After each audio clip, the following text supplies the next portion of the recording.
Welcome out to the battlefield, everybody. One of our first tours out here.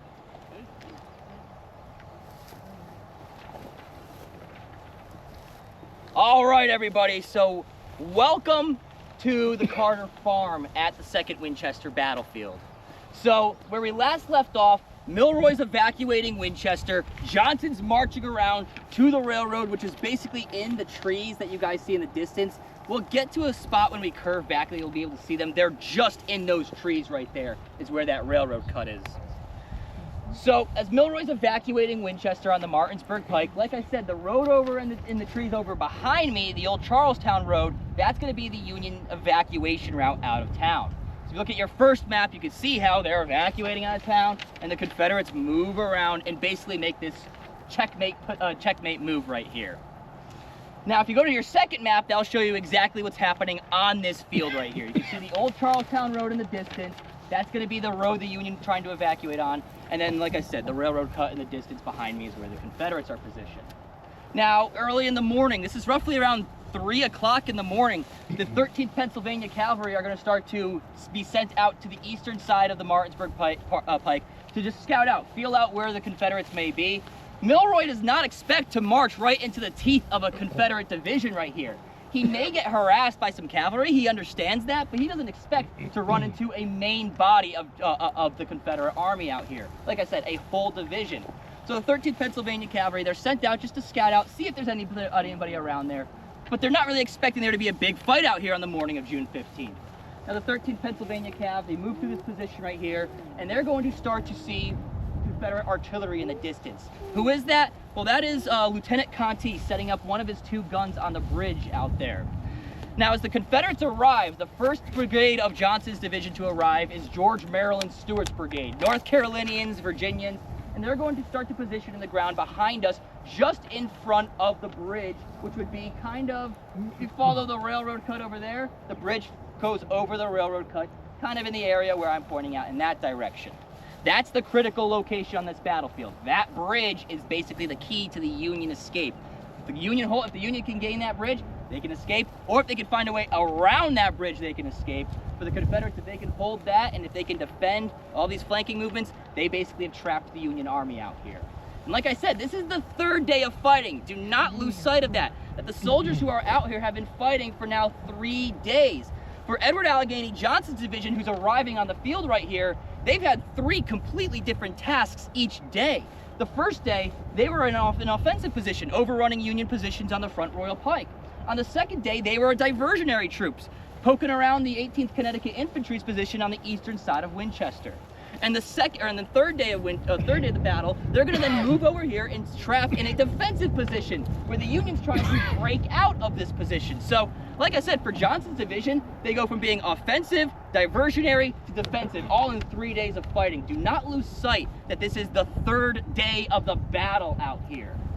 Now the 13th Pennsylvania Cavalry, they can see some of the guns positioning out there. George Maryland Stewart's men arrive. Some of the infantry are sent out here. North Carolinians are sent out as skirmishers. And like I said, Lieutenant Conti's gun arrives. He is part of Snowden Andrews' artillery battalion from Maryland. Snowden Andrews is an interesting individual. He was an architect. If you guys go around Annapolis or our country's capital at Washington, D.C., you might recognize some buildings that were designed by him. He was already served in the Confederate Army by this battle. He had been wounded a number of times. He was wounded during the 7 Days Battle. 7 Days Battles, my apologies. He was told that he has a 1 in 100 chance at survival. He survives. And now he is back out here. This is his first battle back on the battlefield. So he commands the artillery battalion that is the artillery that is attached to Edward Allegheny Johnson's division. He orders the first 2 guns to arrive on the battlefield here today, which is Lieutenant Conti's 2 guns, to position on the bridge and to hold that position to the very last man. Keep that quote in your mind throughout the rest of this tour. They are told to hold that position to the very last man. And coming up behind them is the rest of the Stonewall Division. This includes Jesse Williams' Pelican Brigade. This includes the Stonewall Brigade. And following up the rear is Jones' 2nd Virginia Brigade. That's the brigade that my ancestor is fighting within. So they don't actually position out here, but they're in the division that positions out here. So 13th Pennsylvania Cav, they could see the artillerists positioning in the distance. they start to move and kind of poke against this position. They run into some skirmishers. They see the blast of muzzle flashes in the distance, and they notice that most of their saddles are not emptied from these cannons or from this musket shot that's in the field, but from the telegraph wires that run through the property. Kind of similar to how we have telephone wires that run through the property today, there were telegraph wires that ran right across this field right here, and that actually tripped up some of the horses as they were moving through the field. That emptied a number of the saddles of those Keystoners that were fighting out here early in the morning. And they will kind of provide the first attack against the Confederate line that is setting up right there. Now, Milroy starts to bring more troops up. He's got 3 brigades that are on the Valley Pike. Now remember, it's not just the Union troops that are on the Valley Pike right there. There are also a number of Winchester's Unionist population, and there's a number of recently freed African-American, or recently freed blacks that are on that road right there. They understand the Confederates regain Winchester. That's going to be a pretty strange future for them moving forward. So they want to evacuate with the Union Army as they are heading out of town. And this is going to cause a massive traffic jam for Milroy's army as they are heading out of town. It is pandemonium. Men are jumping onto the artillery horses. Remember, the baggage trains, the wagons, they were all abandoned. The caissons were abandoned. Everything with the wheel was abandoned. So men are jumping on these horses. And like I said, this causes a massive traffic jam out there. So Milroy's 3 brigades that are arriving are slowly arriving, and they are strung out. The first brigade to arrive is Elliott's brigade, which is at this point basically commanded by Colonel Kiefer. This is an Ohio brigade, the Buckeye soldiers.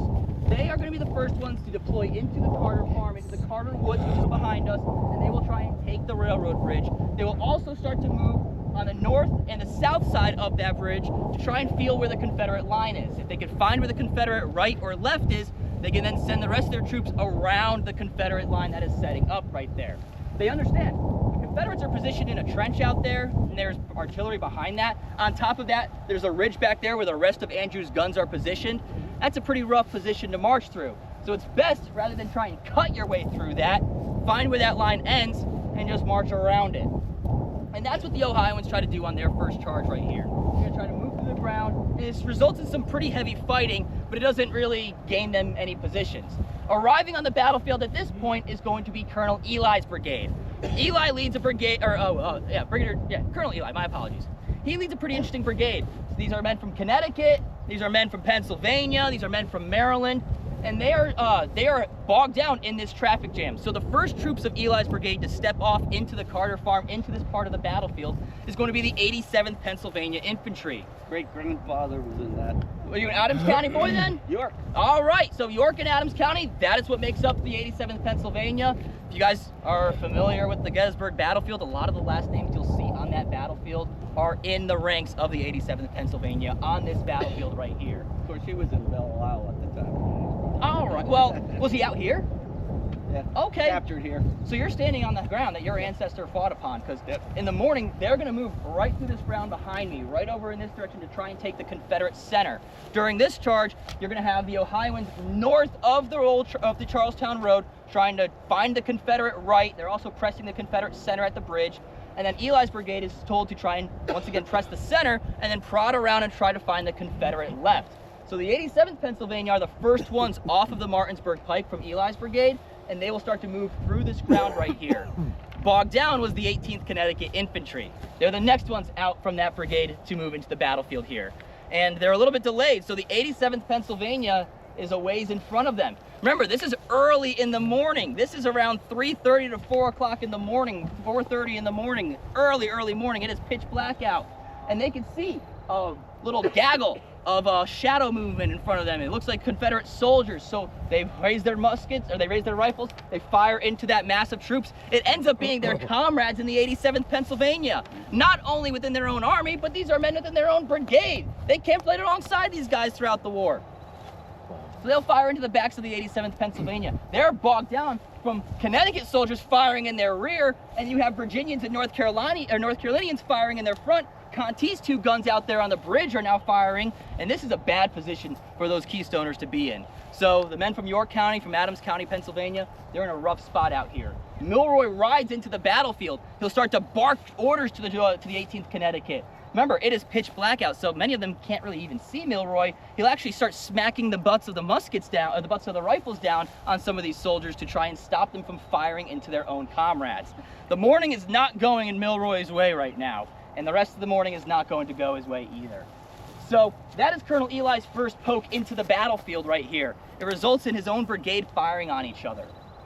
Now, the Union line will reel back a little bit, and Milroy will start to set up one of two grand charges on the battlefield here that morning. What he does is he now has another brigade arriving on the field. This is McReynolds' brigade. Marylanders and Pennsylvanians are within that brigade right there.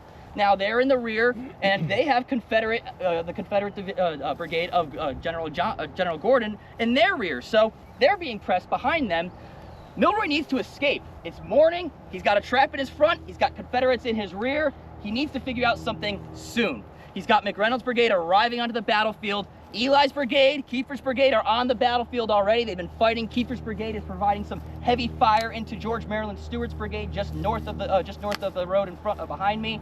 Eli's brigade, they have that pandemonium that happens right out here. That kind of gets resolved though, and they all kind of reel back. Now McReynolds' brigade is on the scene.